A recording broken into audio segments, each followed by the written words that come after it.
Con un maní, creo que decía la canción. Con un maní. Con un maní. Creo que era el único que decía la canción. Métele, Ana, para arrancar. Pues este es el 27. Episodio 27. ¿Estamos listos? De Fuera de la Caja. Escuela Robinsoniana del Frente Francisco de Miranda. Y nos puedes seguir por el canal oficial del Frente Francisco de Miranda en YouTube. Ana. Bueno, tenemos acá en este episodio 27 el enorme gusto, honor de tener acá un amigo, profesor, doctor en filosofía, responsable de investigación y de varios programas de la recién inaugurada Universidad de las Ciencias, profesor de larga trayectoria también en la Universidad Bolivariana de Venezuela, miembro activo de la Escuela de Colonial y además tiene varios libros y títulos. Importantísimo, La Invención de la Exclusión. Es nuestro querido profesor José Romero Losaco. Bienvenido. Un chamo, ¿eh? Muchas gracias por la invitación. Aclarar que técnicamente no soy doctor en filosofía, mi doctorado es en otra cosa. Ah, No vaya a ser por ahí ok. que salga ¿Cómo es el doctorado en Ciencias para el Desarrollo Estratégico de la Ciencias para Universidad el Bolivariana de Venezuela. para el desarrollo estratégico. Ok. Mm. Bueno, pero para nosotros eres un doctor en filosofía. Un maestro de la Un filosofía. Trato de maestro de la hacer- filosofía. Prestado a la filosofía desde la antropología, pasando por la semiótica, un montón de cosas. Y listo. Y la historia. Traductor, bueno, en fin, de verdad que igual que con otros profes, si leemos toda la reseña, pasamos aquí el programa hablando de toda su trayectoria, de los libros, de los estudios. Y bueno, es de verdad un enorme honor tenerte acá, además de la recién celebrada Escuela Descolonial en el CELAR, en la que formó parte, y como siempre, nuevos aportes. Muy importante todo lo que trabajamos ahí, lo que trabajaste en relación con el tema de desmontar varios de los supuestos. Siempre nos trae nuevos como desafíos en términos de repensar cómo nos han planteado la historia y los procesos. Y en esta ocasión se dedicó a rompernos la cabeza con el hecho de que no existe el feudalismo. Literalmente, literalmente. Entonces fue muy, muy grato, muy importante. Y bueno, para eso venimos para acá. Ya el profe José Romero ha participado en varias cohortes de la escuela. Y lo seguiremos Y convocando. lo seguiremos convocando de la escuela presencial en la Escuela Nacional Robinsoniana, del curso Trabajo Político para las 7 Grandes Transformaciones, que tiene un poco de historia, que te recupera todo el tema de la memoria, la identidad, la militancia. Y ha venido trabajando un tema muy potente que es cómo pensar nosotros todo el tema de la libertad. En la escuela también se le contraponía a esa idea de la libertad, la igualdad y la fraternidad francesa otras formas. Por ejemplo, Katia decía, bueno, ¿por qué no pensar en alteridad, en liberación, en solidaridad? Pero a mí me gusta más la fórmula. Haitiana, que es el creol, el vudú y el convit.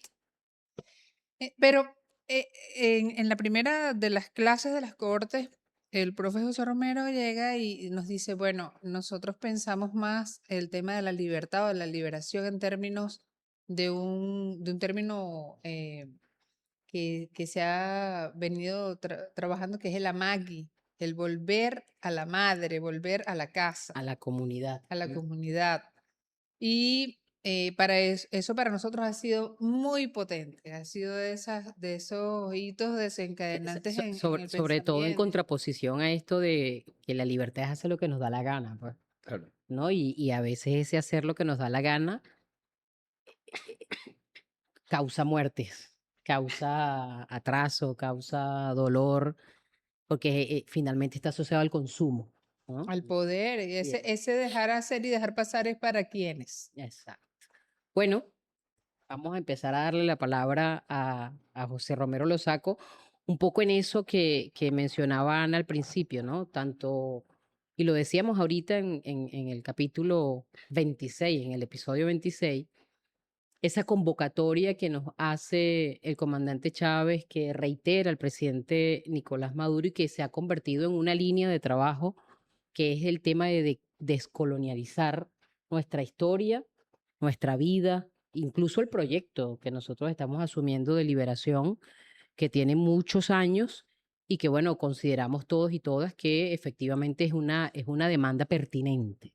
En esta escuela de colonial se profundizó en ese tema de cómo o cuáles son las claves que nos van a permitir hacer consciente ese debate, y nos gustaría un poco que, no que resumas, sino que nos ubiques en ese debate que se dio en esta octava escuela de colonial. Sí, bueno, ahí un poco era poner sobre la mesa la necesidad de revisitar nuestra memoria.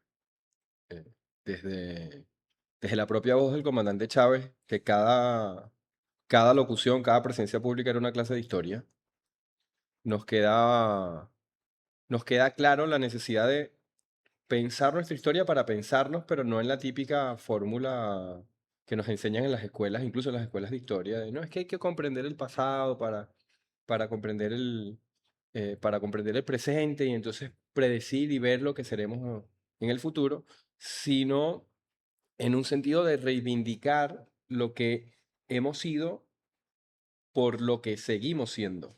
Es decir, la historia se conjuga, a mi modo de ver, en gerundio, no se conjuga en pasado. Y eso tiene que ver también con comprender que nuestra aproximación hacia aquello que ha ocurrido antes de nuestro tiempo, por decirlo, y no usar una palabra común que sería pasado, que pudiera tener muchos significados, que cada quien puede entenderla de manera eh, diferente, eh, implica esto, como digo, de hacernos preguntas sobre lo que ha ocurrido en tiempos anteriores a nosotros, implica siempre un interrogarnos por las condiciones de nuestro presente. Con lo cual, nuestra memoria vive reconstruyéndose a partir de las coyunturas y de las eh, contradicciones de nuestro presente. Así que no hay un pasado prístino, no ideológico al que volver, sino que siempre volvemos con las agendas de nuestras discusiones. Y yo siempre, cuando toco estos temas, sobre todo con los estudiantes de pregrado, les digo lo mismo y es, no es entendible que nosotros tengamos, por un lado, universidades que se han dedicado en estos últimos 26 años a producir literatura histórica que revive esa discusión entre el civilismo y el militarismo sin la figura de Hugo Chávez, sino que pasa sin la propuesta de una alianza cívico-militar. No se entiende por qué de la noche a la mañana a unos historiadores en el siglo XXI les pasó por la cabeza revivir esa discusión. Una discusión que, por otro lado, ha estado siempre presente en nuestra historiografía, pero que no era, digamos, algo de debate público ni masivo. Y ahora con las redes sociales, pues tenemos una serie de podcasts, no necesariamente como este, que buscan vender esa idea de que el problema en Venezuela pasa por esa supuesta lucha entre un bando civil y un bando militar. Esa agenda de investigación histórica o de relato historiográfico no se explica sin un proyecto que irrumpe para decir, hey, nuestra vía es la de la alianza cívico-militar, que entre otras cosas es la vía que construyó la República. Es decir, porque no se entiende la construcción de esta República en las llamadas guerras de independencia sin una vinculación entre el mundo del llamado de lo civil, vamos a ponerlo entre comillas, y el mundo del llamado militar. Porque además, en el momento en que se da la guerra de independencia, las fronteras entre una cosa y otra no son tan claras como la historiografía pretende, pretende presentarlos, ¿no? Entonces ahí para nosotros, digamos, es necesario esa vuelta a la memoria a la luz de nuestro presente, con la salvedad de que además eso requiere revisar no solo la fuente, sino revisar también los conceptos con los que estamos Tú hablabas trabajando en nuestra tú memoria. hablabas en la escuela de la cárcel epistemicida o Sí, la cárcel epistémico epistémico existencial, existencial. que es una noción que tomamos de la activista musulmana Shirin Sibay, un Ujú, texto que se llama La cárcel del feminismo, ujú. Y nosotros ahí un poco lo que queríamos plantear es que que esa cárcel tiene muchas prisiones internas. Esa cárcel tiene como muchas celdas internas. Y una de las celdas es lo que llamamos en la presentación la jaula historiográfica. Mm. Es decir, una de los niveles de esa cárcel es justamente los relatos sobre nuestro pasado, los que configuran nuestra memoria, que determinan los conceptos con los que pensamos el presente. No es solo una cuestión de cómo reconstruimos una sucesión de hechos que nos llevan causalmente a explicar por qué la realidad de hoy es la que es. No solo es, por ejemplo, en el caso de la historia reciente, explicar lo que significó el Caracazo y las consecuencias del Caracazo en la rebelión del 4 de febrero. No es una cuestión solamente de hacer secuencia cronológica, sino de mostrar cómo esa secuencia requiere también unos criterios de interpretación. Es decir, cómo interpretamos el hecho histórico. Y eso a veces se nos queda por fuera. Y en ese quedarnos por fuera nos tragamos todo el armatoste de la teoría social tradicional y de la historiografía tradicional. Entonces, por ejemplo, un debate eterno en la historiografía venezolana y que atraviesa la política venezolana, el tema del caudillismo. Mm. Entonces, bueno, algunos compañeros se llegaron a preguntar, bueno, ¿pero qué entonces Chávez es la repetición de Caudillo. de un caudillo, etcétera, etcétera? Pues claro, si uno se remite a la historia universal, el modelo ario de historia universal, que es del que deriva la teoría política tradicional, la teoría política eurocéntrica, moderna, etcétera, pues terminas concluyendo que sí, Un caudillo. que es un caudillo. Porque además esa teoría política obvia otro montón de cuestiones que, en mi opinión, son relevantes para definir en el caso venezolano si hay caudillismo o no caudillismo del liderazgo de Chávez. Y es que aquí hay un elemento, y quizás esto disgregue un poco la discusión, pero hay un elemento que para mí es definitorio para decir que Chávez no es un caudillo en la historiografía venezolana. Y es que históricamente todos los caudillos, para ser caudillos, requirieron la legitimidad de la élite. Fueron legítimos ante la élite. Chávez nunca obtuvo legitimidad ante la élite. Y eso es lo que lo define como un liderazgo que no es un liderazgo caudillo. No le pudieron dar el beso de la burguesía. Exacto. Entonces, claro, pero llegas allí, tomaría, digamos, es otro programa, O sea, pero valdría la pena. pero llegaríamos allí, lo quería poner como ejemplo, pero llegamos allí discutiendo desde otra teoría política. Si no, Epa, y no porque no le haya tendido trampas la élite, claro, ¿no? Sino porque esa manera que él diseñó de sacudirse, como él zafarse, mismo sí. decía, ¿no? De enceparse, ¿no? Incluso lo decía, me quieren encepar. Y Ujú. claro, yo me meneo, pues incluso echaba chistes con el tema, ¿no? sí, sí. De cómo desde el día uno él contaba aquella reunión en algún lugar donde estaba ya la embajada norteamericana o el diseñador aquel de ropa que le pusieron para que se vistiera como Claro. presidente, o el carro que tenía que representarlo, o sea, todas esas cosas que te van como atrapando y que termina siendo un títere de la Sí, las dos gente, cosas, querer equipararlo a la élite que se operara la verruga, todas las cosas. y Se el no pusiera bonito. reconocimiento, pues no. Sí, son. Ahora, saludos, ¿cómo estás? Sí, Mira, lo que pasa es que él mira de lado no- porque las luces le hacen daño. no, ¿viste? está bien, está Yo bien. no tomé No, en no, no, cuenta lo que No, pasa eso. está es que bien, es Ah, perfecto. hoy no tengo Perfecto. migraña. Hoy no Ese tiene, día en la ah. escuela tenía migraña, por eso estaba... Mira, yo escuchándote un poco sobre, además, los temas que arrancaron bien pesados, ¿no? Por cierto, no es una cosa sencillita. Pero mirando un poco esto, pareciera que tendríamos que reflexionar acerca de cómo nos vemos, pero eso implicaría tener, así como debe haber para contar todo lo que ha ocurrido, un nuevo lugar de enunciación, también deben haber herramientas para descifrar todo lo que está allí, porque cuando ustedes estaban conversando acerca de descolonizar, ya a mí se me ocurría hablar también o pensar también por acá de recolonizar. O sea, qué tanto nos estamos quitando y qué tanto nos estamos poniendo desde otra etiqueta, qué tanto estamos pensando una historia de una manera que además tiene ya toda una serie de elementos, digamos, impuestos, ya están allí y es un residual que siempre va a estar pendiente de salir sobre la base de eso. Yo escuchaba este asunto del comandante y me parece interesante, ¿no?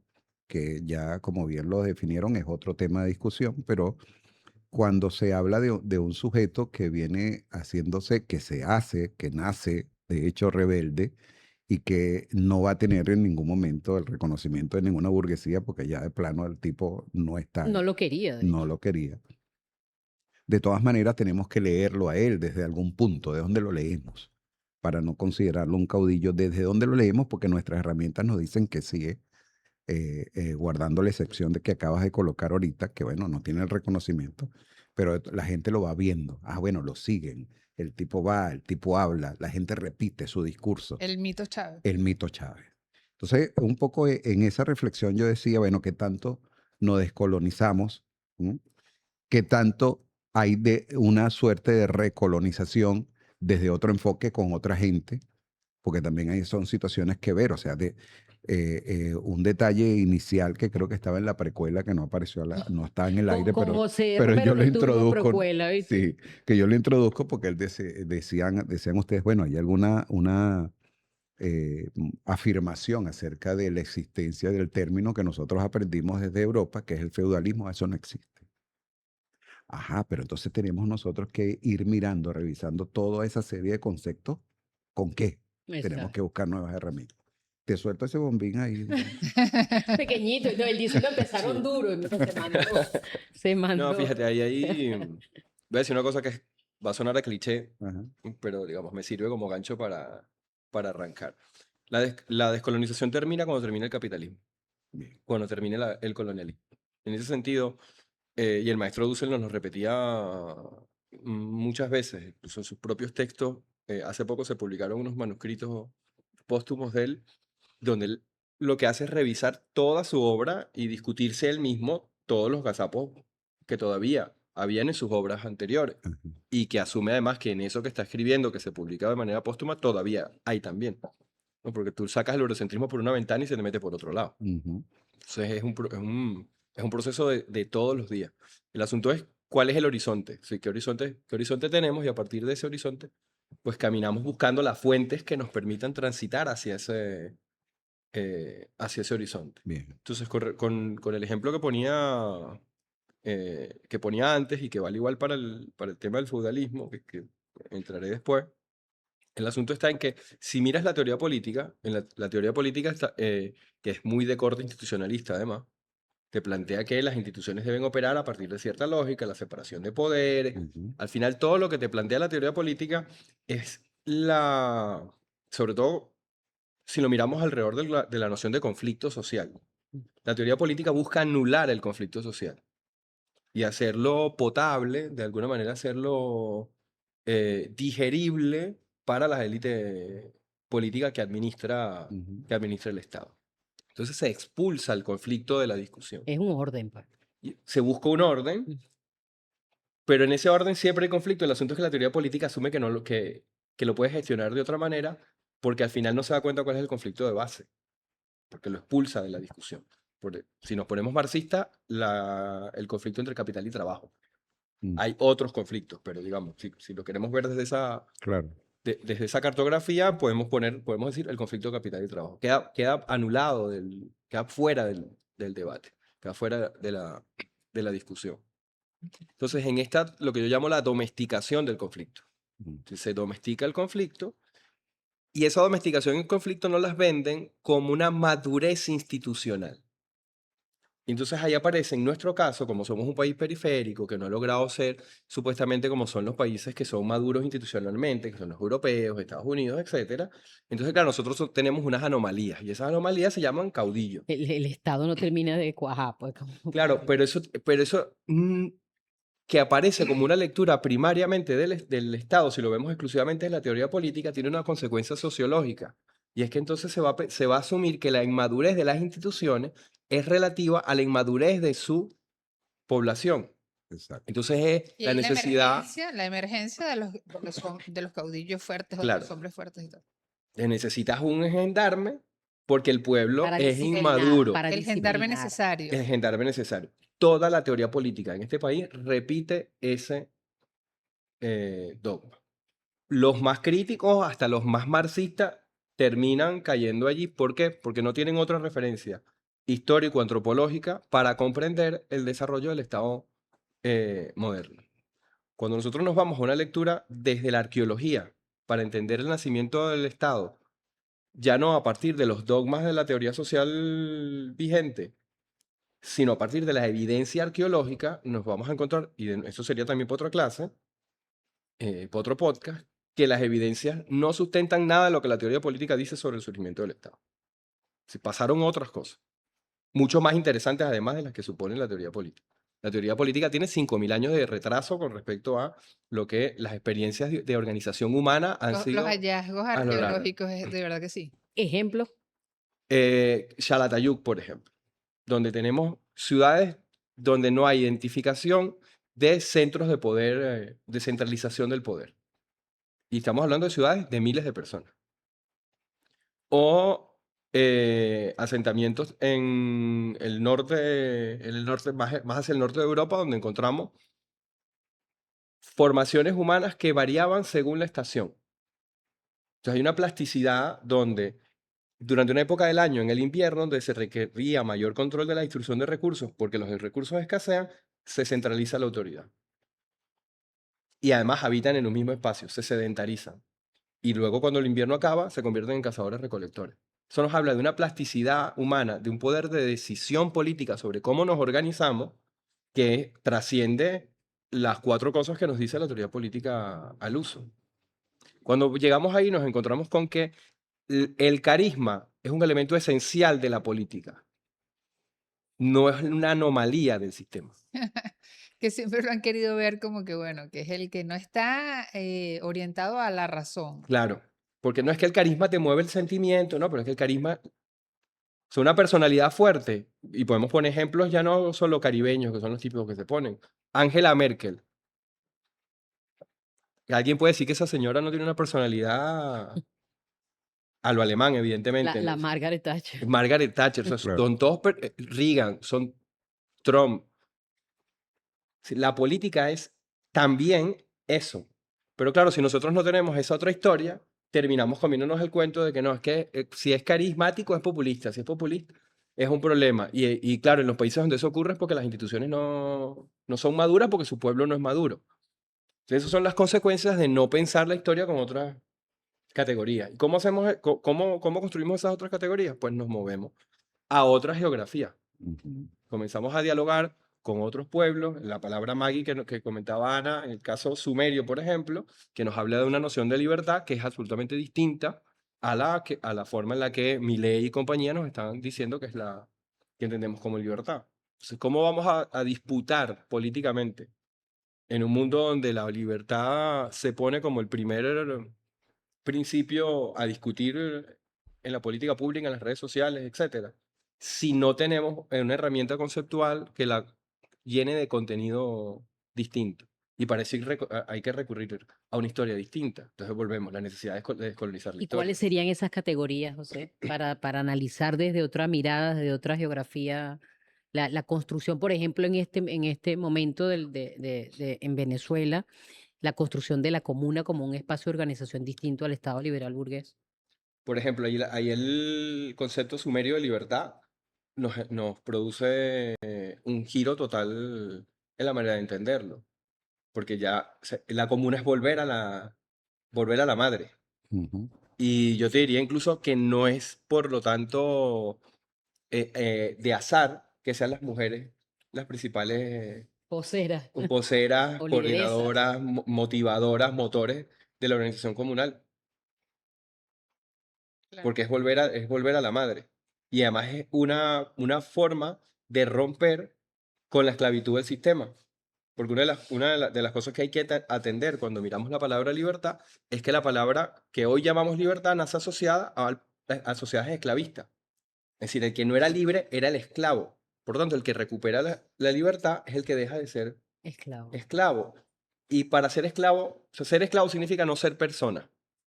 O sea, pierdes tu estatus de persona. Claro. Pierdes aquello que te hace ser persona. Lo que dice Fanon, el no ser. El no la ser. zona del no ser. El no ser. Pero incluso yo diría que va un punto más allá de lo que dice Fanon, porque Fanon lo trata como psiquiatra, ya que un fanoniano quizás pues, sí, Se ponga bravo se contigo, sienta pues. aludido, se ponga bravo conmigo por lo que voy a decir, pero como psiquiatra ve la cosa desde la psiquis del sujeto colonial. Pero si lo vemos desde un punto de vista antropológico, la cuestión del no ser adquiere otras dimensiones. No es que sea ni más Ujú. correcto ni menos correcto, sino que nos permite ver otras dimensiones. ¿Qué te hace, qué hace que un ser humano sea persona? El lenguaje. ¿Y el lenguaje dónde lo aprendes? El lenguaje, entre otras cosas. Pongo Ujú. el lenguaje porque es digamos, el ejemplo más rápido, más fácil de poner. El trabajo, el El lenguaje. lenguaje. Ajá. ¿Y el lenguaje de quién lo aprendes? ¿Dónde lo aprendes? Lo aprendes de la comunidad. Claro. Lo aprendes en comunidad. Es decir, lo que te constituye como persona es que formas parte de una comunidad. Cuando el Descartes dice yo pienso, luego existo, se está saltando un montón de cosas que hay antes del existir. Es decir, yo pienso en una lengua, pienso en una lengua que me ha sido enseñada por otros. Por lo tanto, pienso en la lengua de otros. Por lo tanto, pienso dentro de una comunidad. El Ubuntu. Y el Ubuntu. Y Mm. luego existo. Entonces, cuando uno se convierte en esclavo, ¿qué ocurre? Pierdes esas condiciones porque el esclavo, por definición, es extraído de su comunidad. Claro. Y eso es lo que hace que pierda la condición de persona. Ahí hay dos cosas, ¿no? Que ahí Una que ahí se ilustra una esclavitud moderna, ¿no? Además, ¿no? Sí. Claro, el individualismo es una forma de esclavitud moderna Sí. porque ya no necesita casarte, para decirlo de manera fantasiosa, aunque digamos esto ocurrió, pero digamos como metáfora, no te necesitas ir a buscar en la selva y casarte y ponerte unos grilletes y transportarte por el Atlántico, ¿no? Porque ya te arranca de la comunidad psicológicamente. Exacto. Que es muy importante como José Romero caen en la comunidad y no se entrampa en ese tema de la familia, además en singular. Y lo otro es lo que siempre menciona la jefa Erika en relación con ese hallazgo del hueso reparado. Alguien Cuidado. cuidó a ese que se rompió el hueso. Y Sí, ahí la, empezó la respuesta de Margaret Mead, esta antropóloga, digamos, clásica, sobre cuando le preguntan, no sé si lo quieres contar, No, no. cuando le preguntan qué diferencia el ser humano de otro animal, cuándo apareció la cultura. La pregunta realmente es cuándo aparece la cultura, cuándo nos volvemos animales culturales. O sea, ¿cuál es el primer resto, el primer vestigio de cultura? Y su respuesta es el primer hueso que aparece sanado, porque eso significa que hubo cuidado. Otros animales Claro. pues fracturan y la manada se va y los deja ahí, los dejan allí a para que no expensas sea de los una carga, depredadores, para que no sea para que una no sea carga, una etc. carga. Sin embargo, en el caso de la especie humana, pues hay una condición que es la del cuidado de aquellos que, por alguna razón, no tienen cómo seguir la vida, digamos, dentro de la normalidad estadística de la especie. Sea porque se fracturaron una pierna y durante un tiempo no pueden realizar las labores de cacería o de pesca, de recolección, etcétera, o sea porque incluso nacen con alguna condición.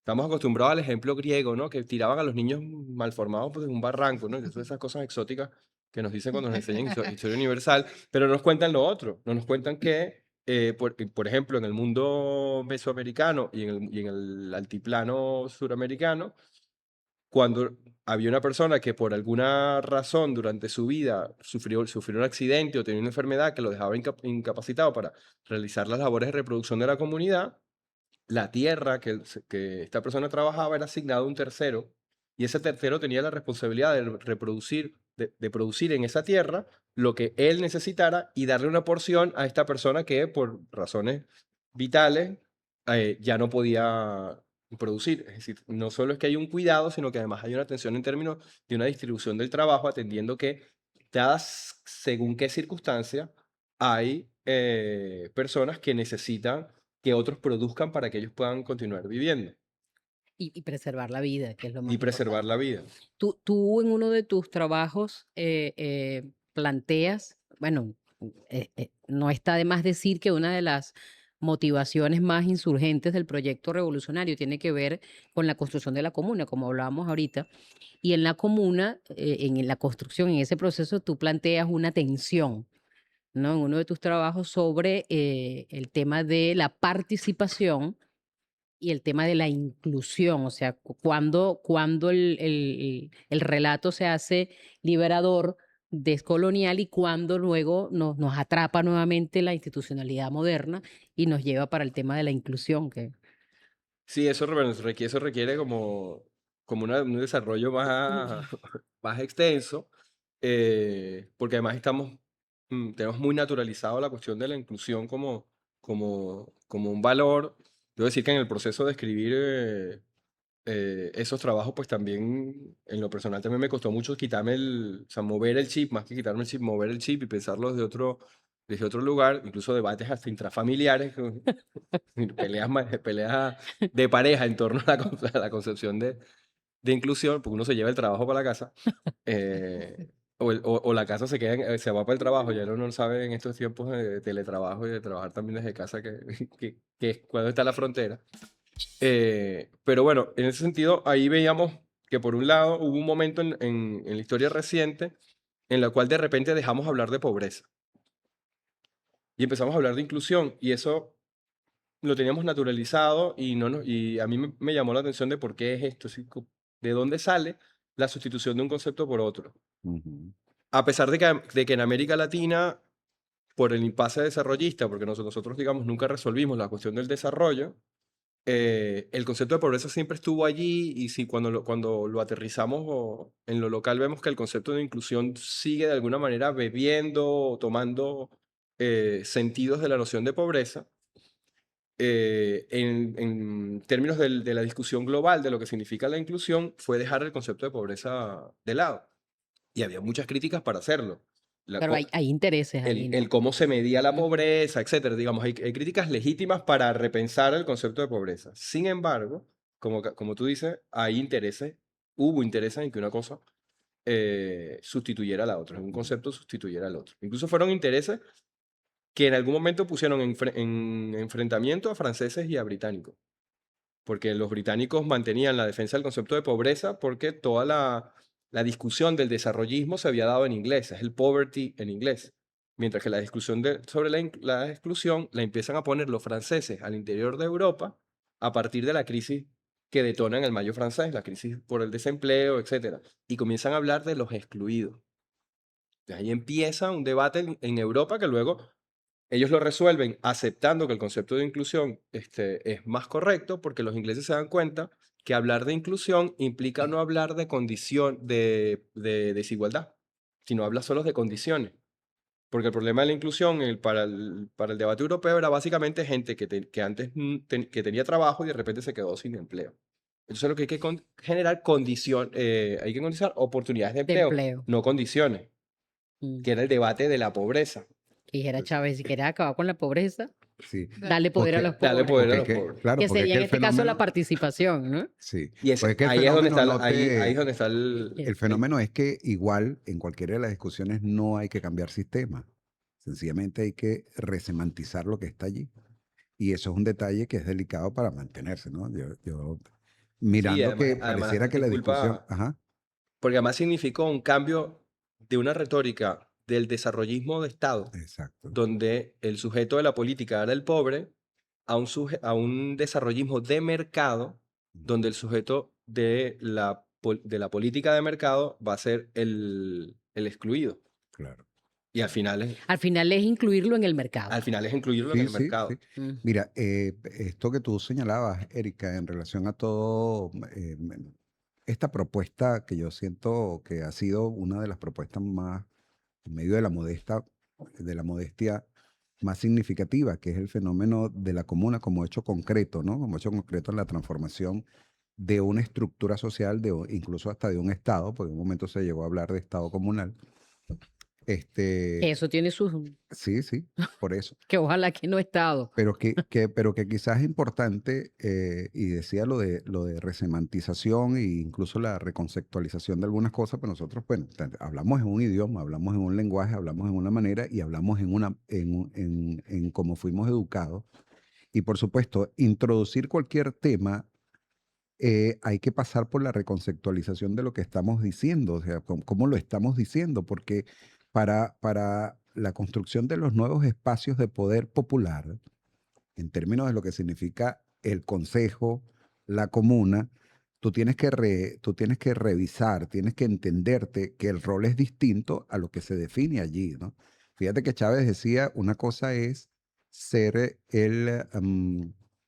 el sujeto que va a representar a alguien en un espacio y otra cosa es ser el vocero de eso. O sea, son dos conceptos O el totalmente el diferentes, ¿no? sujeto de la Sí, participación. y entonces ese fenómeno pasa por esa reconceptualización. Por eso yo decía, hay una serie de residuales que nosotros tenemos que ir pensando para podernos mirar en otros escenarios de la construcción de nuevos Sí, espacios. además ¿sí? hay una lógica de poder detrás. O sea, en el caso de la inclusión, yo te incluyo. Tú no eres agente del proceso. Es el Estado incluyendo gente, sin preguntarse si realmente la gente quiere ser incorporada a eso que el funcionario que diseña la política ha definido como espacio en el que la gente debe entrar.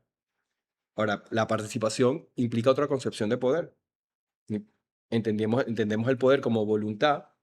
En el caso de la inclusión es la voluntad de quien incluye, y en el caso de la participación es la voluntad de quienes están construyendo Mm. la nueva institucionalidad, las formas de relacionarse, las maneras de producir, de distribuir lo que producimos, etc.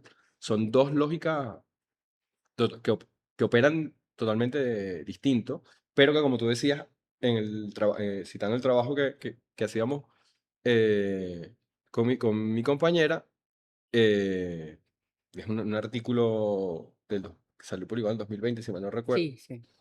eh, Como no somos puros, vivimos en esa contradicción.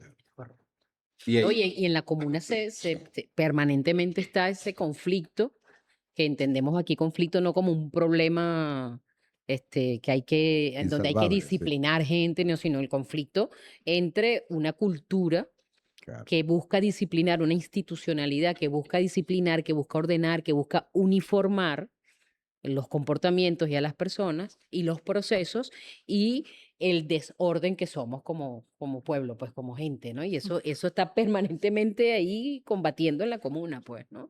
Y es justo, es necesario, es parte de la construcción, ¿no? Porque ahí está, es en esa cotidianidad donde si logramos aclarar las claves o por lo menos sensibilizar con relación a las claves y las categorías que hay que Ujú. poner en discusión, pudiéramos avanzar hacia un sistema distinto, hacia una forma de organización distinta al Estado liberal burgués. ¿No? Que también es lo que tú señalabas al principio, me da la impresión de que ahí se pone en evidencia que es justamente asumirse dentro de la historia en un gerundio, o sea, que eso está ocurriendo. Tú Correcto. no lo puedes ver separado de toda una serie de acontecimientos del pasado, del presente y lo que está por construirse, ¿no?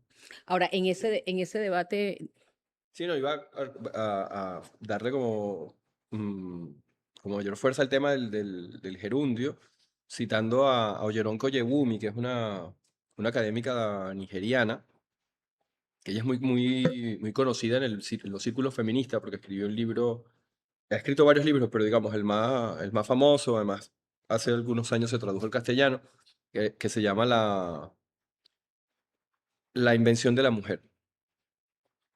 Eh, y ella nos decía en un curso que yo tuve la oportunidad de tomar en el exterior con ella, que ellos veían la propiedad Ujú. no como algo que se posee en el presente, sino que ellos entendían que por ejemplo, la tierra le pertenece a los muchos que han estado, a los pocos que estamos y a los muchos que vendrán. Ok, Y ese es el criterio para pensar el que hacer en el presente. ok. Es decir, un criterio de ancestralidad, un criterio de futuro y un criterio de nosotros somos los pocos que estamos aquí resolviendo nuestros En este líos momentico. cotidianos en este y te momentico. sube la vara, ¿no? Porque, coño, no podemos quedar mal Ni con los que con- están antes ni Total. con los que más o vienen menos así después. estamos nosotros ahorita, Tamaña ¿no? responsabilidad. Sí, Y esa es la metáfora que yo claro. creo que nos caben para ejemplificar esto de lo que significa pensar en gerundio. Así. Que te iba a preguntar sobre, como lo decíamos al principio, bueno, este podcast forma parte de una escuela, ¿no? De pensamiento, de debate, de construcción, y nos gustaría un poco repasar esas categorías de la colonialidad para poner énfasis en esos espacios donde tenemos que ejercer la descolonización en el trabajo cotidiano, en la vida cotidiana. La colonialidad en términos técnicos es una lógica, es la lógica de operación de este sistema, algunos lo llaman civilizatorio, o sea, no importa el nombre que le pongamos, pero su lógica, en términos de su racionalidad, tiene que ver con cómo se entiende lo que es el ser humano. Hay una antropología en esa lógica. Y a partir de ahí se estructuran unos mecanismos de clasificación de la sociedad trazando una línea que define quién es ser humano y quién no es ser humano. Ahora, hay que entender que este sistema, que tiene por lógica la colonialidad, es lo que en la literatura al respecto llamamos modernidad. Y esto es, digamos, bueno recalcarlo porque cuando decimos, no, vivimos en el mundo moderno o vamos a Soy una persona modernizarnos, soy moderna. una persona moderna, pues bueno, eso hay que ver qué contenidos estás metiendo esa idea de modernidad, porque en estricto sentido la modernidad como proyecto histórico de una parte de la humanidad, de una fracción que en su día cuando empieza su expansión es periférica y marginal, que es el sector que conocemos del planeta como Europa, construye su expansión bajo una lógica, por un lado, de guerra, y la guerra implica una suspensión de la ética, por lo tanto implica la no consideración del otro como ser humano, y eso es el pilar de la modernidad. La modernidad asume que el ser humano es un ser racional, que los sentimientos tienen que dejarlos de lado, que porque la modernidad es el reino de la razón, y el reino de la razón es llegar a la adultez, volvemos a lo que decíamos antes con respecto al tema del caudillismo, por eso nosotros no somos tan modernos, pues, para mucho. No es que nosotros llegamos a la modernidad porque nosotros aún somos inmaduros. somos inmaduros, nuestras instituciones no son instituciones modernas, etcétera, no, nuestras instituciones son instituciones modernas, lo que pasa es que son instituciones modernas de un territorio periférico, dependiente, Claro. que estructura su sistema económico a partir de dinámicas de extracción a los centros imperiales. Ahora, hay todo un discurso que justifica y legitima la deshumanización de los pueblos que viven en estos territorios.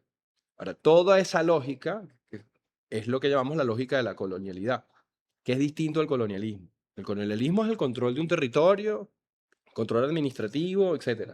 Tú puedes romper con el control administrativo de un territorio. Puedes producir una emancipación, y aquí voy a hacer una distinción. Tú puedes emanciparte administrativamente. Pero ¿qué pasa?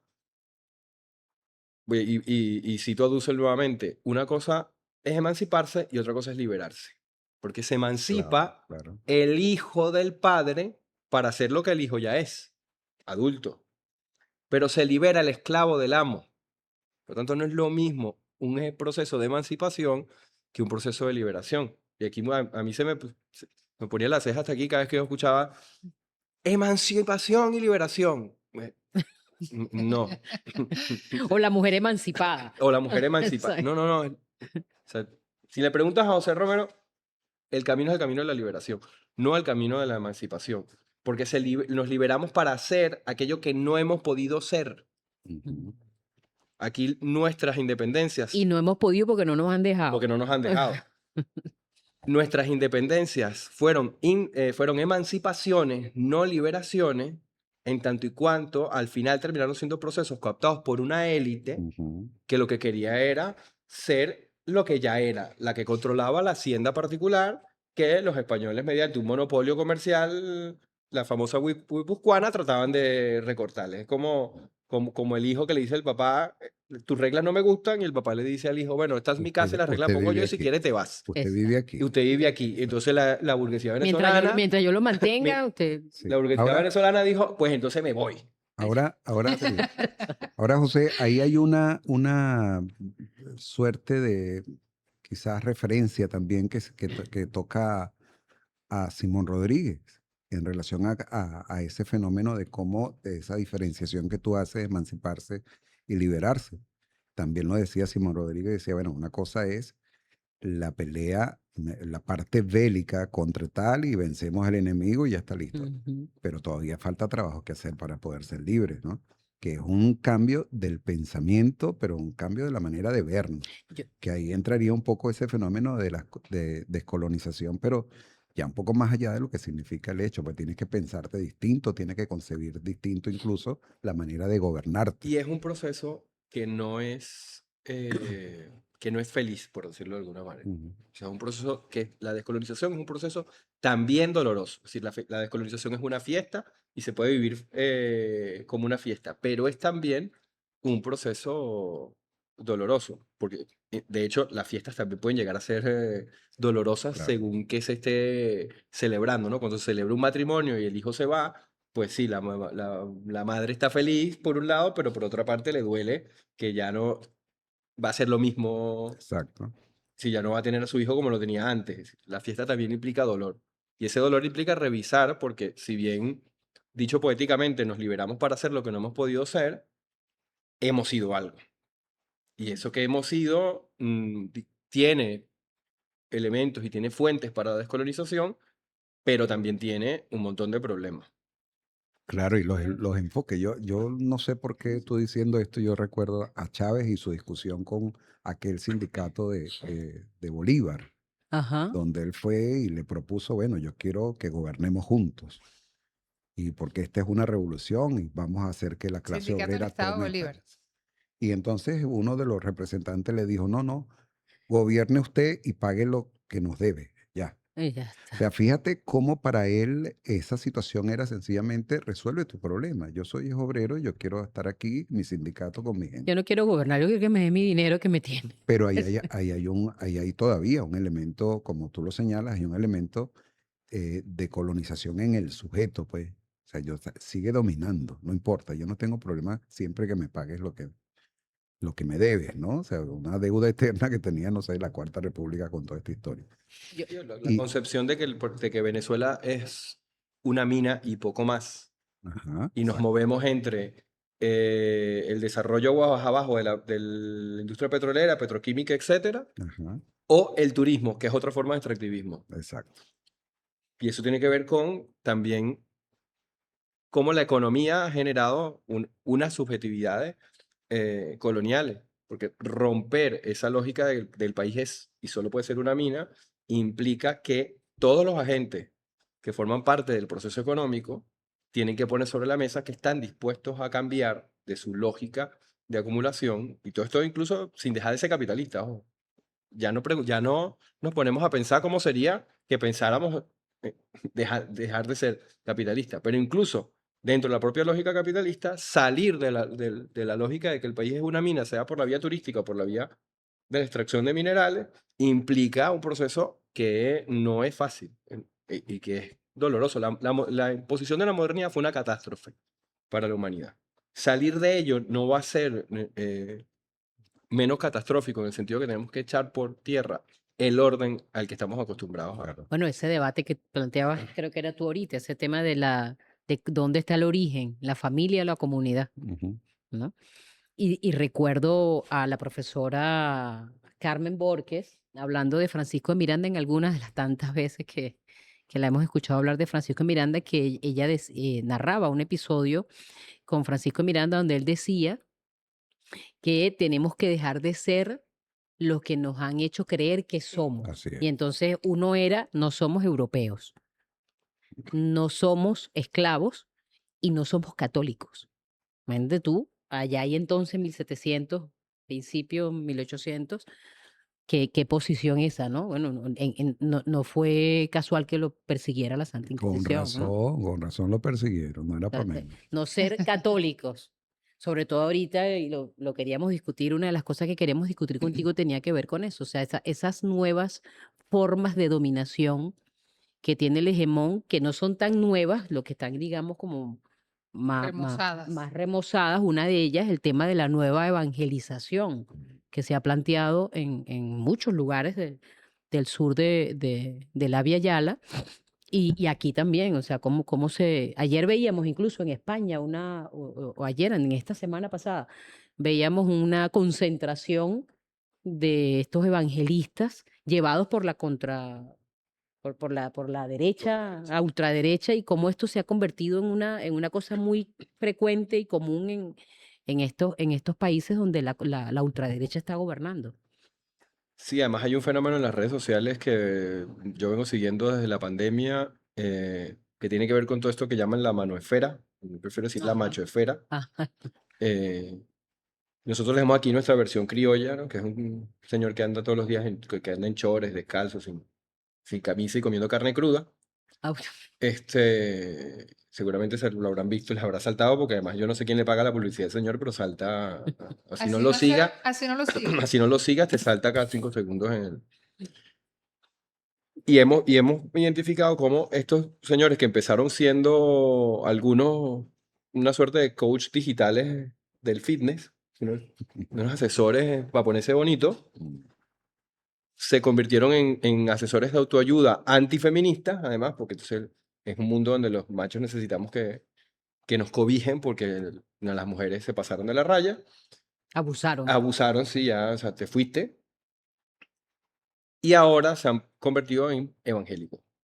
Entonces ahora tienen un discurso, una cosa que es un batiburrillo ahí extraño entre criptomoneda, ejercicio, autoayuda y evangelismo. Una cosa, viendo por ahí uno que está todo tatuado, que se arrepiente de haberse tatuado.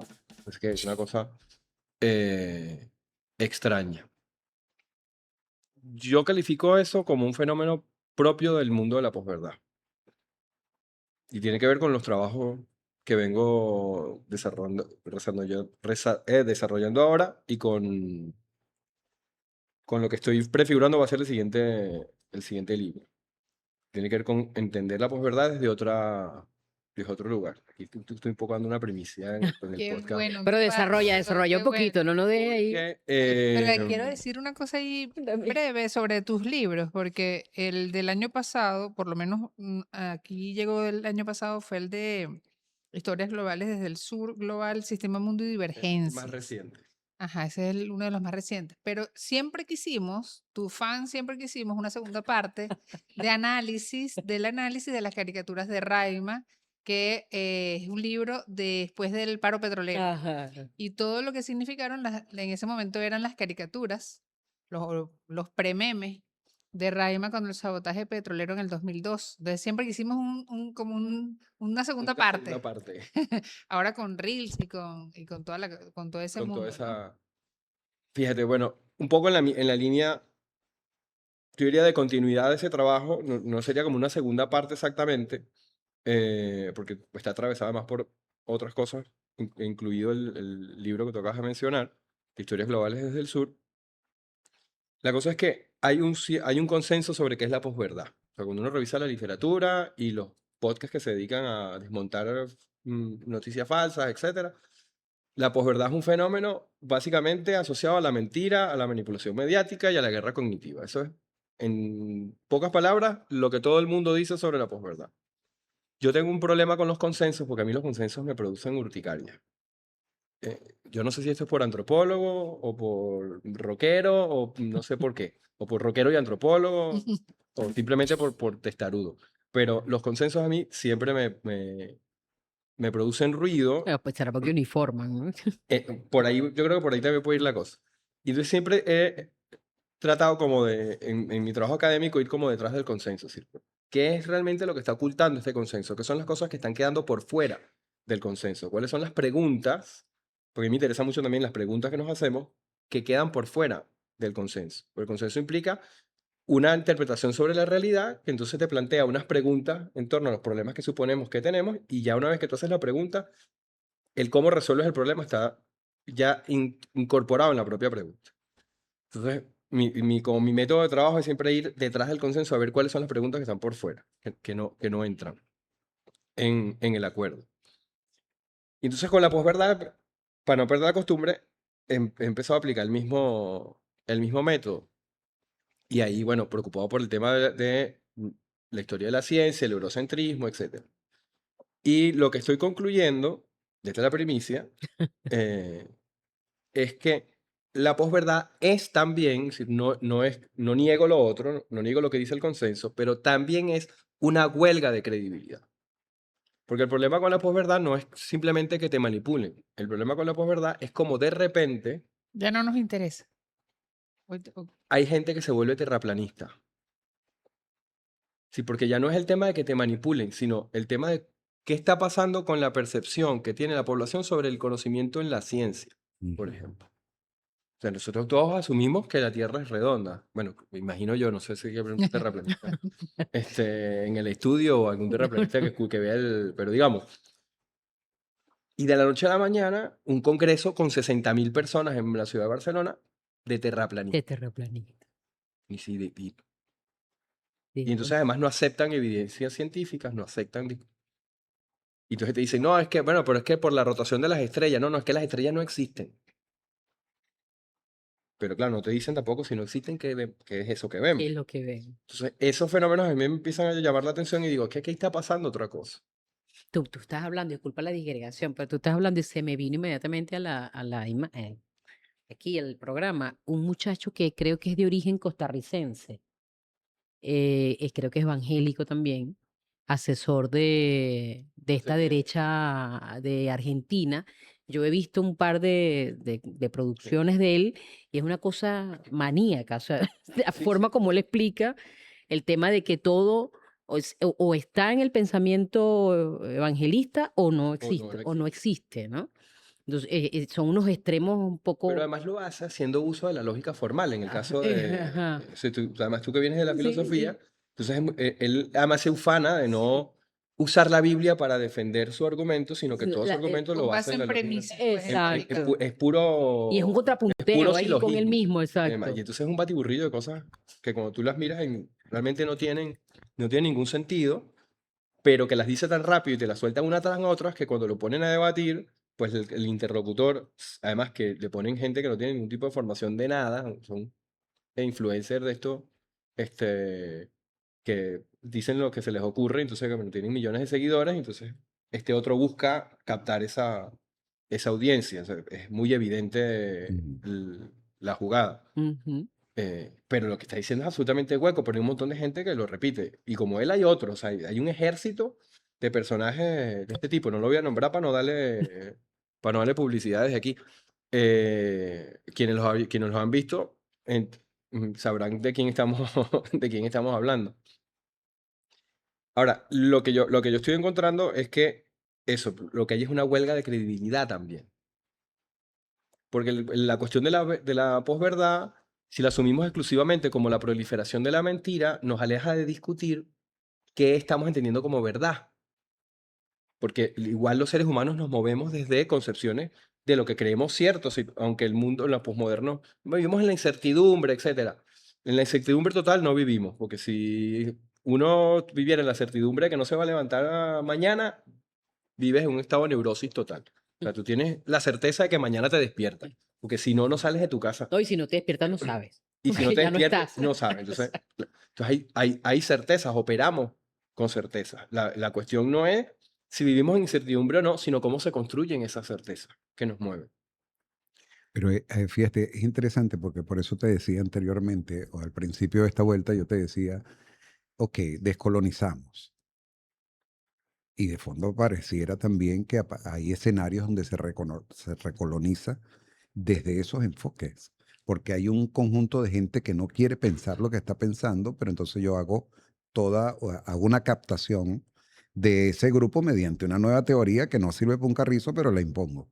Ahora, pero ¿por qué es posible esa recolonización? Porque hay una verdad que ha dejado de ser eficaz. Exacto. Como dijera el maestro, la verdad perdió eficacia simbólica. Como perdió eficacia simbólica, ya no es solo el enunciado, Casi que quiero que me engañes, pues. sino quien pierde eficacia simbólica es el sujeto que producía esa verdad. Ujú. Ahora, tenemos siglos, si lo queremos poner en corto, tenemos 40 años de neoliberalismo, de una verdad de la ciencia económica que te dice la verdad es esta. Todo lo que queda por fuera son daños colaterales de la verdad. Si la verdad es la verdad, duela a quien le duela. Como el progreso, pues. Por lo tanto, si con la verdad económica se mueren 10.000 millones de personas, Pero bueno, un país que progresó. salado, pero es la verdad, ¿qué vamos a hacer? Claro. Es la verdad. Alguien tenía que morir. O sea, al final todos vamos a morir. Creo que era Keynes que decía en el futuro tenemos todos muertos. Entonces, El problema es quién claro, se muere primero. si tú tienes una verdad que permanentemente te sacrifica, Claro. Una verdad que es sacrificial, hay un punto en el que tú te revelas a esa verdad. Pero antropológicamente los seres humanos vivimos a partir de certeza. El problema, Y no estará montado eso en el positivismo también. claro, tiene que ver con cómo se desarrolló Pero se casi que desarrolla la absolutamente, ¿no? ciencia. Así es. Es eso. O sea, hay una razón, que es la razón de la ciencia, entre otras cosas, y por eso yo la semana pasada teníamos un foro en el Ministerio de Ciencia y Tecnología sobre descolonización de la ciencia. Le decía, mientras más ciencia moderna tengamos, más posverdad vamos a tener. Claro. La respuesta a la posverdad no es ni eso que llaman fact-checking, de entonces yo voy a tirar una catajarra de hechos por las redes para desmentir. Está visto que no funciona. Y lo que tenemos que empezarnos a preguntar es, ¿por qué no funciona? Porque frente a la evidencia, hay personas que prefieren mirar para otro lado y negar la evidencia. Bueno, porque tenemos años de una evidencia que se utiliza desde una razón sacrificial para decirte, estas son las evidencias, los números macroeconómicos son estos, por lo tanto, salado, te toca. Hay que abrir un hueco más al cinturón. Si tenemos, como decía, 40 años de neoliberalismo a escala mundial, estamos viviendo cómo se revelan las víctimas del neoliberalismo. Y se revelan con una huelga de credibilidad. Bueno, aquí en el 89, por ejemplo. Ahora, esa huelga se canaliza de diferente manera y hay una serie de apologistas, de profetas del sistema, que yo no digo que se den cuenta de que hay esa huelga de credibilidad, pero que están resemantizando la situación para que el vacío de sentido que se produce lo vuelvan a llenar ellos. Mm, Y lo llenan desde el evangelismo, lo llenan desde la claro. llamada guerra cultural, desde el antifeminismo, etcétera, etcétera. Claro, por eso te digo que ahí está montado todo para volver o sea, lo pierdo por aquí, pero lo recupero Pero lo de otra agarro por el manera. otro Entonces, lado. ¿hay una Claro. guerra cognitiva? Sí, hay una guerra cognitiva. ¿Hay una guerra de cuarta generación? Sí, hay una guerra de cuarta generación. Pero el problema no se reduce a eso. El problema tiene que ver con cómo entre la posverdad y la mentira no nos sentamos a pensar qué estamos entendiendo por la verdad. ¿Qué es la verdad y cómo hemos tratado la verdad en todos estos años y cómo trata la modernidad la verdad? Y qué se sacrifica y quiénes se sacrifican en nombre de una verdad. Ahora, un hito un poco que también abrió el camino para estos trabajos y que hace poco estaba yo de oyente en un foro que se hizo en sedes sobre el anime One Piece, porque hace algunos años, unos 2 años para acá, 2, 3 años, sobre todo después del primer año de la pandemia, empezamos a ver revueltas en todo el mundo que pintaban a revoluciones de colores, Ujú. que no eran tan revoluciones de colores y que se llamaron la revolución de la generación Z, etcétera. Mm, Y lo que comenzó a llamar la atención de algunos fue la aparición de una bandera con un símbolo de un anime Mm, japonés. La bandera del pirata con el Piece. sombrerito Es de correcto. paja, que es la bandera de One Piece. En Nepal, en En Guatemala. Nepal, En México. recientemente en México, pero ya lo que Ujú. ocurrió, ya en México, que es lo más reciente, ocurrió este año, ya ahí hay una cooptación por parte mm, de la derecha. Ujú. Es decir, la convocatoria fue autogestionada, etcétera, pero hubo un intento de apropiación del símbolo por parte de la derecha mexicana, como aprovechar la situación para ir en contra de la presidenta Sheinbaum. Ahora, cuando uno analiza la serie, cuando uno analiza el anime, entiende algunas cosas de por qué se revelan. No, son unos nihilistas que no. Hay que mirar la serie, les recomiendo que miren el podcast que se hizo en sede con el análisis de esa serie, porque ahí empezamos a entender cosas. A mí me abrió, yo venía pensando la cosa de la posverdad y eso me terminó porque tiene que ver con cómo los chamos están entendiendo el mundo y las discusiones que están teniendo en Reddit y en todas estas otras redes que son más underground en torno a esa serie, que tiene que ver con cómo se piensa la política, etcétera. Hay un ejército de liberación nacional y el barco, porque son un montón de piratas, y el barco del pirata que dirige el ejército de liberación nacional se llama Granma. Ya saquen ustedes la cuenta, no voy a hacer spoiler ni nada. Tiene que ver con cómo hay un orden mundial organizado por cinco cabezas, que es básicamente un orden fascista, y está este pirata que es el protagonista, que no es el que tiene el barco que se llama Granma, que tiene una postura en torno a lo que entiende por ser libre, etcétera, de justicia frente a la injusticia, etcétera, Y es un chamo. y es un chamo. Y hay una relación ahí de comunidad, que además él va construyendo una comunidad con su tripulación, o sea, no es el típico pirata del mundo. Y eso nos está hablando también de cómo se están revelando los chamos frente a la autoridad, cómo están viendo los chamos la cuestión de la autoridad. Y no hay nada más autoritario que la verdad, de que la verdad de este sistema. Claro. Entonces, si no entendemos la verdad, no entendemos que, de nuevo, que el tema de la posverdad y la mentira es una arista de la discusión, que el meollo del asunto, en mi humilde opinión, tiene que ver con la concepción de verdad que estamos trabajando, y en este momento en este país se están discutiendo cosas que a la luz de esto que estoy diciendo pueden ser analizadas para abrir el debate, por ejemplo, con respecto a lo que plantean los empresarios sobre la ley del trabajo, que es una verdad económica. Bueno, ¿quién se sacrifica por esa verdad económica Claro. y por qué no hay otras verdades que se pueden construir frente a esa supuesta verdad económica Que indiscutible? dijera la introducción, creo, el primer capítulo del libro que sacó, no sé si es reciente, pero de Slavoj Zizek contra el progresismo. Dice, bueno, este avance para este progreso, ¿qué pajaritos van a terminar muertos atrás del Claro. circo, ¿no? O sea, ¿quiénes van a ser las víctimas de esta avanzada de progreso económico en este sentido, ¿no? Y lo que hablábamos en términos de comunicación con estas generaciones recientes, con estas generaciones nuevas, donde los argumentos, que pudieran ser algunas verdades o algunos argumentos, como cuando tú estás discutiendo desde otro enfoque, de otra generación, algunas verdades, te scrollean sin ningún problema. Pues. Tú sigue hablando que yo estoy Dale en ahí otra que yo historia. estoy en otra, Sí, no, exacto. listo. Y tú crees que te están parando pelota No y te están, bueno, bajaron la Santa María. ya, listo. Mira, esta conversa comenzó por una pregunta capciosa que hizo Ana. Entonces, ¿existe o no existe el feudalismo? No te vayas ahí. La he eludido Sí, elegantemente. sí. ¿Existe o no existe? Lo vemos en otro capítulo, nos suma aquí algunas premisas. ¿Qué hacemos? A ver, existe como concepto, porque los conceptos existen. Claro. Y ahí hay que, yo siempre repito a mi maestro Juan José Bautista, ¿no? Pensar cuál es el contenido del concepto es su definición, cuál es el contenido de la definición, el contenido de la definición son las relaciones sociales que dan forma a esa definición. Por lo tanto, todo concepto es siempre materialidad.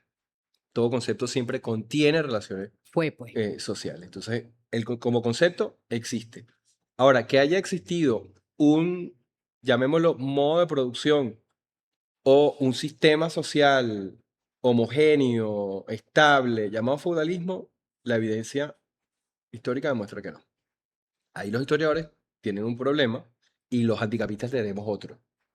Los historiadores tienen un problema y es que han asumido que cuando la palabra feudo aparece en la fuente, están refiriéndose al tipo de relaciones que ellos tienen en la cabeza desde el concepto de feudalismo. Sería, digamos, Además, plantearon una linealidad, ¿no? Esclavitud, feudalismo, feudalismo, capitalismo. ¿no?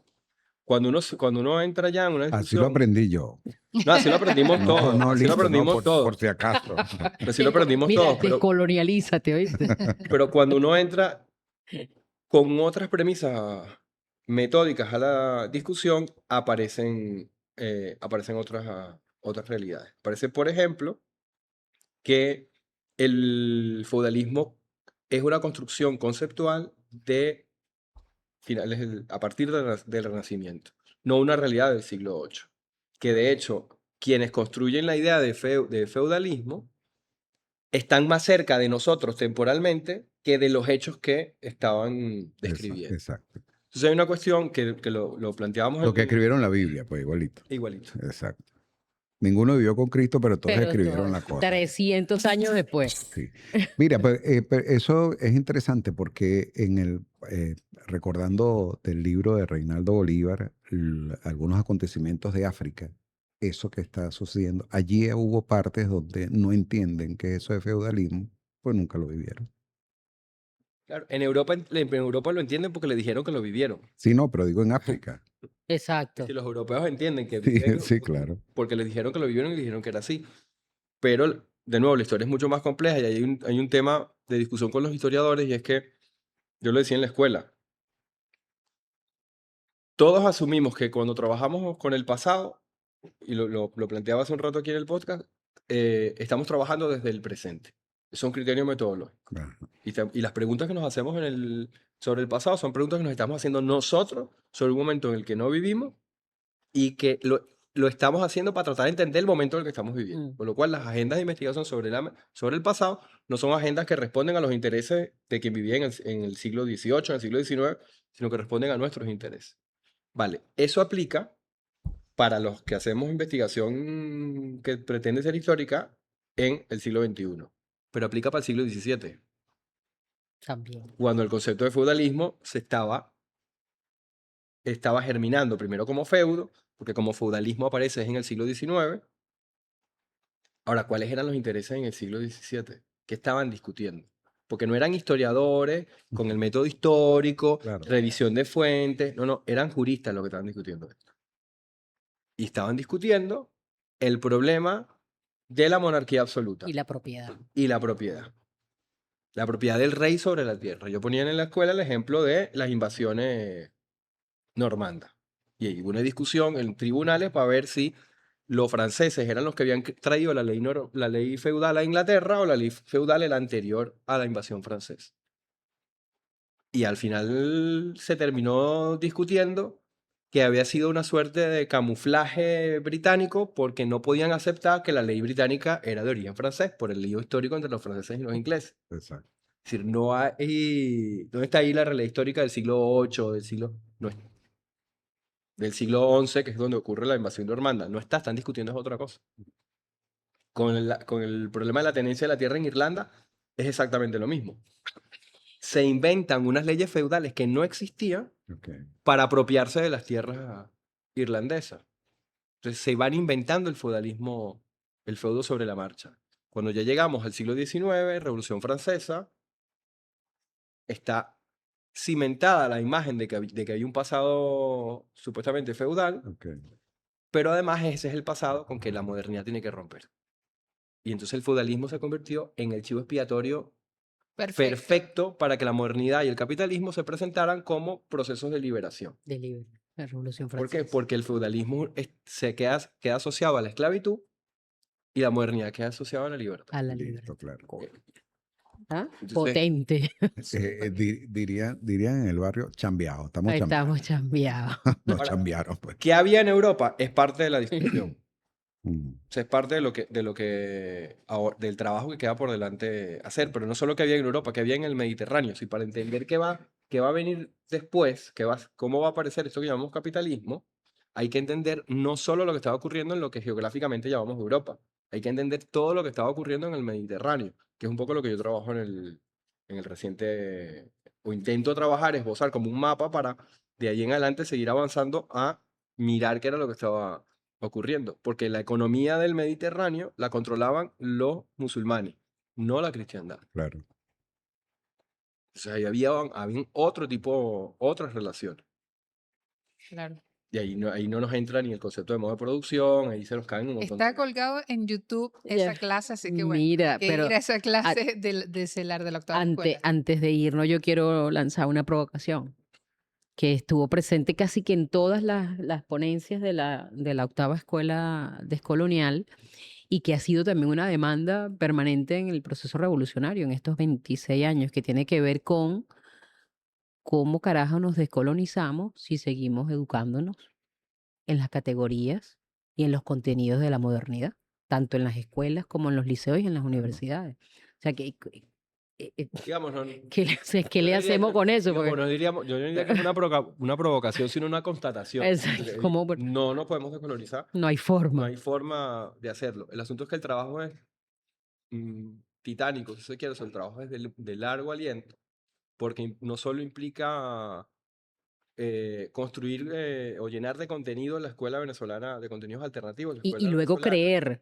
luego creerlo, porque, disculpa que te interrumpa, porque, o sea, pudiera pasar que quienes tendríamos que cambiar para incluirme, pues, o para no sacarme de la cosa, no creen en ese proceso. O sea, pensar la vida sin la cristiandad, pensar la vida sin es negro, pero bonito, o es bonito pero negro, no sé cómo es que es la cosa, o O si el somos macho, chéveres porque somos o mestizos, que somos es el chéveres porque cuento. somos mestizos, o el macho y la hembra, o sea, sin todas esas cosas, pensar, ordenar la vida nuevamente con relación a ese tema, al extractivismo, ¿me entiendes? O sea, la economía venezolana ha estado... Pero volvemos al principio, el tema del conflicto. Es decir, la descolonización es poner sobre la mesa el conflicto. Y eso La no es, familia y la y comunidad, eso no ¿quién es fue fácil. primero? Porque ahí, alejándonos de las versiones ateístas de la izquierda, digamos, secular, de izquierda más eurocéntrica, no se trata de sacar a la cristiandad. Se trata de diferenciar cristiandad de cristianismo y Exacto. mostrar que hay otras maneras de entender ver la cosa. Y esto es un debate, incluso hasta con los creyentes. Por ahí hay la misma editorial que edita mi libro, editó anteriormente un texto de Vicente Haya que se llama La descolonización de Jesucristo, por ejemplo. Claro. Hay un concepto del protestantismo, que son todas estas iglesias que ahora han proliferado, que es el de la predestinación, que me disculpen los compañeros evangélicos, pero es un concepto nefasto. Que con la predestinación, el perdón y la buena obra desaparece. Porque la predestinación es que Dios ya decidió Ya quién se salva y decidió. quién no. Entonces, si es así, ¿para qué yo me voy a portar bien? Que Dios te guarde, muchachos. Entonces, yo no diría que eso, que no lo Ya, tomaría como ya. una provocación, sino una constatación. Una O sea, Exacto. es el gran tema. Por lo que toca un poco al trabajo que intento hacer yo, lo que buscamos es armarnos de la suficiente fuente para tener los argumentos robustos que permitan construir esa otra narrativa. Por incluso eso viene de la experiencia de haber pasado por la Universidad Bolivariana de Venezuela desde el 2006, que yo ingreso como profesor, a enfrentarnos a tener que construir programas que se suponen alternativos, pero que las únicas referencias que tenemos son las que nos han enseñado en la universidad, que en ese contexto se le llamaban la universidad tradicional, los programas al uso. Entonces, bueno, ¿cómo hacemos? Pues tenemos que estudiar otra vez. Pero fíjate que incluso teniéndonos la actualidad más hoy, pues, amanecíamos con un mapa de Venezuela con la bandera de Estados Unidos Ujú. y la cuestión del Estado 61. 51, ¿no? Y este debate en el marco de eso, o sea, debe haber gente que piensa que es mejor ser el sueño americano y no ser lo que realmente somos, ¿no? O sea, y es un debate real, o sea, que tiene que ver con Incluso, eso que estamos hablando, ¿no? incluso para evitar dolores. Ajá. Y eso tiene que ver con lo que tú decías de la escuela, que lo planteábamos en la escuela citando al maestro Vigó. Y que también tiene que ver con esto que hemos hablado de la posverdad, de alguna manera. El maestro Vigó no llegó a teorizar la posverdad, pero sus trabajos sobre educador neocolonizado nos muestran esta dificultad de entender la realidad cuando separamos la escuela de los medios de comunicación y creemos que la escuela es el lugar donde nos vamos a salvar y los Listo. medios de comunicación o sea, es el espacio donde nos colonizan el cerebro, etcétera, etcétera, etcétera. Listo, así tal cual. Y a mí me gusta recordar siempre esa frase del maestro Vigo, la contradicción del maestro no está cuando se sienta en su casa a ver la pantalla de un televisor. Ahí no le aparece la contradicción al maestro, porque lo que ve en la televisión es más o menos lo mismo que él hace en clase. Es decir, Ujú. los que tenemos hijos sabemos más o menos cómo opera las exposiciones, los shows de las escuelas. Son una réplica del modelo Exacto. mediático venezolano. Claro. La contradicción que sufre el maestro es que el país que sale en los medios de comunicación y el país que está en los libros de texto y de los que tiene que hablar los chamos en la escuela, no es el país que él sale al que él sale a la calle todos los días. Esa es la contradicción. Y es uno digamos, de los ejercicios metódicos que también a mí me permitió hacer el ejercicio ahí en reconocimiento del maestro Vigo de una cosa es la posverdad y otra cosa es la mentira, pero en el medio hay otra cosa, que es la verdad. Porque una cosa es lo que dicen los medios, otra cosa es lo que se dice en la escuela, que es básicamente lo mismo, y otra cosa es lo que el maestro vive cuando tiene que salir para la calle, cuando se enfrenta a la realidad en la calle. Ahí es donde está La contradicción. la contradicción. Esa No entre el medio y la escuela. Claro. Esa contradicción es la que hay que traer al centro. Esa Pero es la la que hay contradicción que hay que traer no, a la escuela. no tenerle miedo a ese conflicto. Claro. Esa es la contradicción que hay que llevar a la escuela. Y a los medios. Y eventualmente a los medios. Bueno, No debe estar ahí. ahí me está viendo. Si no está ahí, no hay medios alternativos Bueno, O alternativa a los medios. o alternativas a los medios. bueno, como ya me están marcando allí el tiempo, tenemos que ir cerrando, pero yo creo que es un debate fundamental, que tenemos que buscar la forma, José, Ana, Frank, que somos comprometidos de esta idea, que como decíamos al principio, la promovió en alguna medida, la hizo parte de las discusiones del Estado el comandante Chávez, pues, ¿no?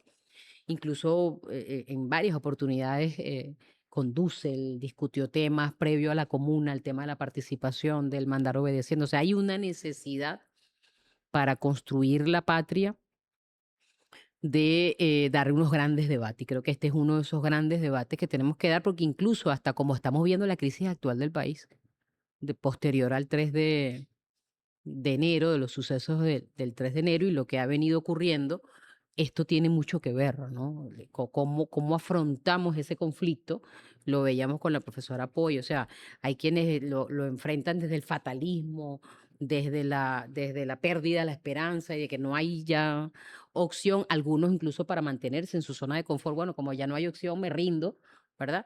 Y otros lo vemos desde un espacio de generación de fuerza, de profundizar en las contradicciones, de seguir en los debates, de armarnos de nuevas categorías que nos permitan transitar esta etapa y seguir nuestro proceso de liberación. Bueno, este llamado a descolonizar la historia, el lenguaje, la cultura, todo lo que somos y hacemos es un debate necesario, ¿no? Y bueno, parte de esta intención de discutir aquí con Katia, de discutir con Karina, con Grofowel, con José, con la profesora Poi, tiene que ver con eso. O sea, darle interés a esa discusión es parte del trabajo político de los años de estos y los venideros de nuestra revolución para efectivamente ir hacia el camino de construcción de la comuna, quizás no como un nuevo Estado, sino como una forma de organización que reconoce precisamente la cultura de la comunidad como origen, pues, ¿no? Y donde realmente somos.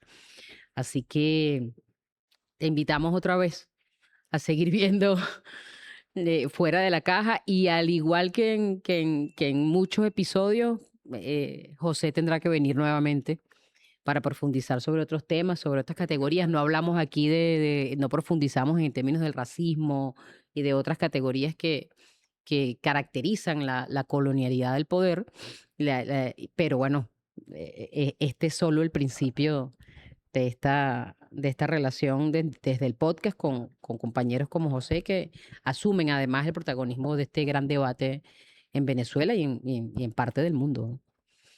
Francisco, No, bien. ¿cómo bien, quedaste? Bien, no, quedé muy mal. No, mira, Por eso el fatalismo. sí, recordar un poco, como dice Miguel Posani siempre, ¿no? Las ilusiones son muy bonitas, pero hay que recordar siempre que son ilusiones, ¿no? Pues él habla mucho de este fenómeno en que la sociedad piensa desde la ilusión que las cosas van a estar bien. No, hay un gran debate, un profundo debate acerca de todo esto que está pasando hoy. Y es eso también, o sea, más allá del bien y el mal, o sea, hay un debate que nos debe llevar a algún sitio, ¿no? Anita. No, yo creo que en algún momento, a finales de los 80, nos vendieron el tema del fin de la historia, pero ellos no han dejado de trabajar en eso, en que la historia termine, de que no haya conflicto, de que la gente tenga como una especie de narcótico frente a la verdad, frente a la realidad más bien. Entonces, creo que todos estos esfuerzos de trabajar hacia eso, descolonizar la educación, el pensamiento, la historia, bueno, como decía la profe Iraida Vargas, es una larga marcha Así. hacia esa sociedad descolonizada, hacia esa sociedad comunal, pero bueno, por lo menos estamos ahí en ese camino, estamos en el camino, Una ese última andar. reflexión, José. Bueno, yo cerraría de nuevo con la cuestión del conflicto. La historia es conflicto. Y la vida humana es permanente conflicto. No solo en los 80 nos dijeron que la historia había acabado. Hegel planteaba que ya el espíritu se había realizado. Es decir, la modernidad vive permanentemente vendiendo el fin de la historia, porque es la única manera que tiene para presentarse ella como punto de llegada y, y el hecho entonces que a partir de allí no hay otra alternativa posible. Si no hay alternativa del Margaret Thatcher en los 80 que tiene su corolario Fukuyama. Ya Hegel lo había planteado, y si vamos para atrás en la historia de la modernidad, vamos a ver exactamente, ella vive reproduciendo esa idea de que no hay alternativa, el camino es el que yo digo, y ya está, por eso es una verdad autoritaria, por eso es una verdad sacrificial, etc. Entonces la descolonización de la historia pasa por entender que la historia es conflicto, y a partir de allí construir el criterio de atención al conflicto. Bien. Porque el problema con el conflicto no es si existe o no existe, el conflicto existe. El problema es con qué criterio abordo yo el conflicto. Ahí es donde está el truco, ahí es donde está el debate. El debate no es si lo llamamos X o lo llamamos Y. El debate es el criterio detrás de X y detrás de Y. Lo que decía el maestro Bautista es preguntarnos qué estamos pensando cuando pensamos. Exactamente. Bueno, ahí queda la reflexión final y bueno, nos despedimos de este capítulo del podcast Fuera de la Caja. Te invitamos a verlo en el canal oficial de Frente Francisco de Miranda y también te invitamos a ver el producto Discutir el Mañana con el profesor Ali Rojas Olaya. Nos despedimos. Muchas gracias. Chao, Fran. Chao, Ana. Chao. Gracias, José. Yes, peace. Yes, peace. Yes, peace. Forever, forever, forever.